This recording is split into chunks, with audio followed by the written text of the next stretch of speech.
Lesson: Mastering the verb go in English. Welcome to another exciting chapter in your English grammar journey. In this lesson, we'll explore one of the most versatile and commonly used verbs in the English language, go. We'll look at how to use go in different contexts, alongside its other forms, went and gone.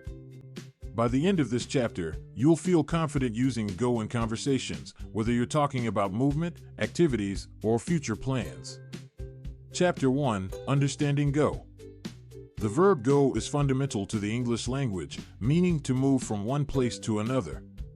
It's a verb we use daily to talk about how we move around in our world.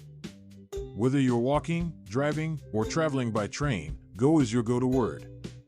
Let's break it down with examples. I go to work by bike. My brother goes to school by car. We went to Paris last summer. Notice that we use go with different subjects, I, my brother, we, and in different tenses, present, past. The tense changes depending on when the action takes place. We can also use go in questions like, shall we go to the swimming pool today? Sometimes, you'll hear people talk about going somewhere by foot, bike, or car. For example, we're walking to work this morning. But go isn't just about physical movement. It can also describe where things lead. For instance, is this train going to Granada? Where does this road go? As you can see, go is flexible and can apply to many situations. Chapter 2: Using go with prepositions. Now that we know what go means, let's dive deeper into how it works with prepositions. Prepositions like in, out, up, and down help us describe the direction or location of movement. Let's look at some examples. Kim went into his room and shut the door. Yuko went out of the house and into the garden. Here, the prepositions into and out of tell us exactly where the action takes place. More examples include, Ronnie was tired. She went up the stairs slowly. The phone was ringing. She went down the stairs quickly. And don't forget the everyday expressions we often hear with go and prepositions, such as, go away. I'm going back home this evening. These show how go can be combined with prepositions to give a clear description of various movements or locations. Chapter 3: Go plus ing for activities. A very common and useful structure is go plus ing.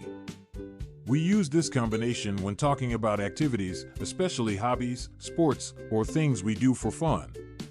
Check out these examples. I hate going shopping. I usually go swimming in the morning. Let's go dancing. This structure allows us to easily discuss things we enjoy or do regularly. You can use it with a wide variety of activities.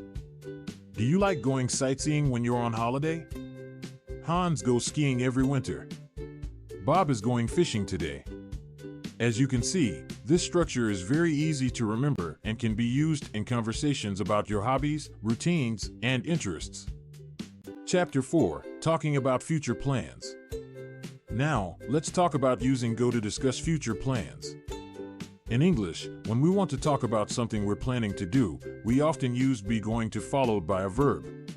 Here are some examples. On Saturday, Jan is going to visit his aunt. On Sunday, we're going to stay at home. On Monday, I'm going to meet Sam at the restaurant. Using be going to is one of the most common ways to talk about the future in both casual and formal English. It's simple and effective when sharing your plans or intentions with others. Conclusion: the power of go. As we wrap up this chapter, remember that the verb go is an incredibly versatile tool in your English grammar toolbox. You can use it to talk about movement, combine it with prepositions to describe direction, pair it with ing words to talk about activities, and use be going to discuss future plans. With practice, you'll find that go becomes second nature, helping you express yourself confidently and clearly in a variety of situations. Keep practicing, and soon, these structures will become an effortless part of your everyday conversations. Happy learning, and remember, English is a journey, not a destination. Keep going. Thanks for watching. If you found this lesson helpful, don't forget to like and subscribe for more grammar tips. And if you have any questions or need more examples, drop them in the comments below. See you in the next video. Click here to subscribe. To watch our previous lessons, click here.